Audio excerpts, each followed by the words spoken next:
Hello everyone. Before we start today's video, if you could all do me a solid and lightly tap the like button, perhaps share the video about and leave a comment. If you are not subscribed, subscribe as well. It would greatly help this channel. Thank you very much.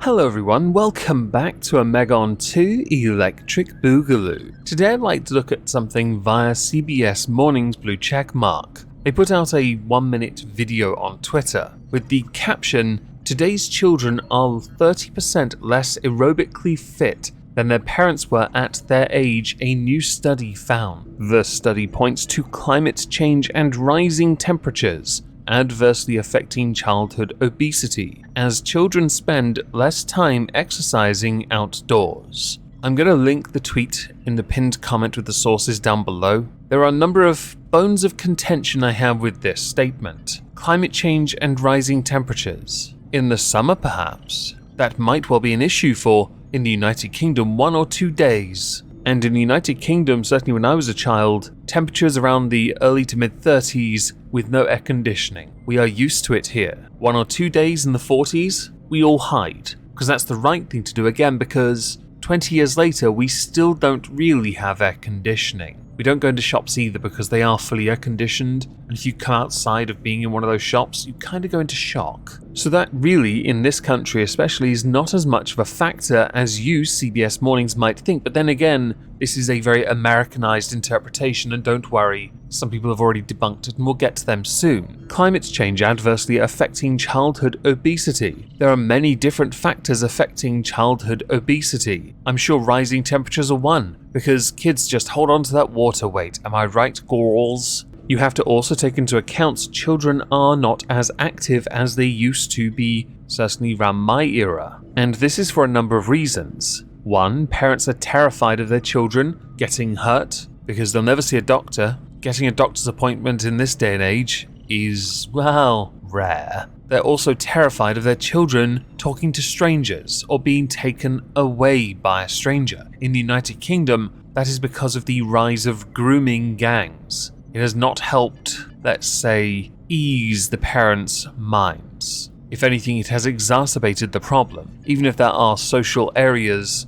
like parks, parents are terrified of their children being taken by nons. But there are more reasons. Another reason would include the fact that many children now have more homework than we did when we were kids. From what I've noticed and how my nieces are taught, they are being held back by the teaching methods. For example, reading has introduced phonics. Phonics is nonsensical. I have an 8-year-old niece who's very intelligent, but when it comes to reading, her intelligence goes out of the window. And I have properly lectured teachers on this one, and even they agree phonics are stupid, it holds students back. Oh, but we have to be there together, we have to push forward as a team. Fuck that. I'm there to get the best grades. And that's what I did. People don't succeed by being held back, but with this increase in homework and asinine homework at best, more time is spent reading, more time is spent writing. There's nothing inherently wrong with that, but if there isn't enough time for productiveness, proactivity, they're going to struggle. Another reason, the rise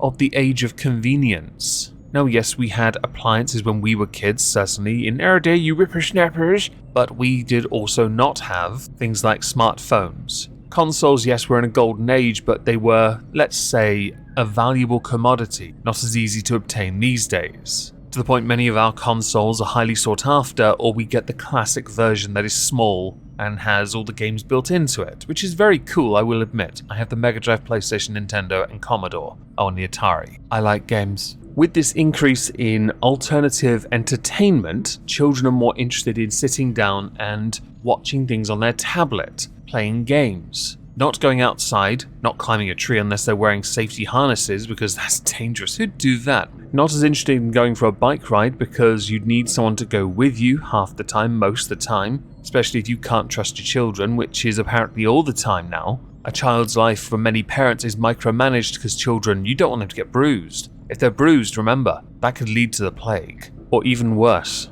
a boo-boo. So to argue that climate change is one of the main factors or that the study points to it, but imply that it is the main factor or one of the main factors is very disingenuous, because we both know, all know, everyone knows, parents especially know, this is not why. It's because they're not as active and they're being fed absolute crap, which does not surprise me in the slightest, because again, with the age of convenience, we know what kids will eat. What will they eat? Absolute shite! As long as it's in a cute wrapper, or shaped like a unicorn in bread. So will climate change be a factor? I'm not convinced. But this is the part now where I go to some of the replies to this, along with Matt Walsh, who has retweeted this explaining other issues that also add to a, let's call it, a debunk. Whether you respect Matt Walsh or not, when someone is correct, they are correct. That is the point I want to latch on to when we get to it. So Matt Walsh, yes, climate change is causing childhood obesity and not the fact that parents feed their kids shitty food,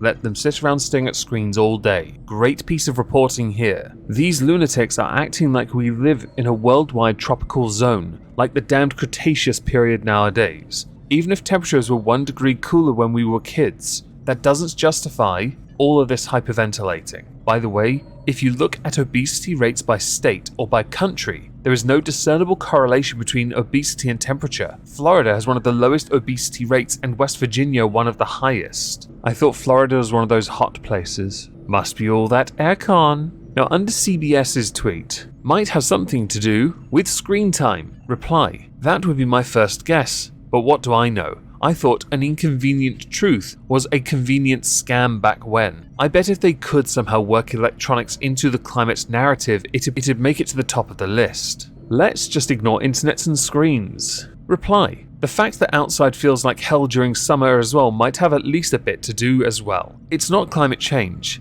It's giving them an iPad at 2 years old instead of letting them roam a playpen. Reply, I literally see 5-year-olds with cell phones these days. Oddly enough, I have seen kids under the age of 10 with a mobile phone, and I don't understand it. My nieces get access to tablets on Sunday for a couple of hours. They get Kindles. And what they do is they get to play the games that are built into it, or have been restricted to allow them to play on it. It's restricted access, it allows them to be a bit creative from time to time, but only for a short window. But back to the tweets. No, it would be video games and smartphones, this isn't difficult. Reply, not even that. I grew up in the golden age of console gaming. My friends and I still found time to go outside and skateboard or bike, etc. Parents need to teach their kids about balance and moderation. I'd also argue they need to teach them about hygiene. The number of children I've seen with yellow teeth around here is astonishing, and I know, insert the obligatory English joke here. This is not complicated. Toothpaste, toothbrush, in mush. Another tweet. Yep, definitely due to climate change, not because of the things you're reading this on right now in the video they're reading from tablets and teleprompters. Another, it's not climate change that keeps kids from exercising, it's phones and helicopter parents. My favourite one though, wolves and sheeple band. I think you left out systemic climate racism too. The climate is adversely affecting people of colour and makes them obese. Very disappointed in this lack of insight, CBS. Why leave the glaring racial issues out of this story? Is there a sarcasm sign for that one?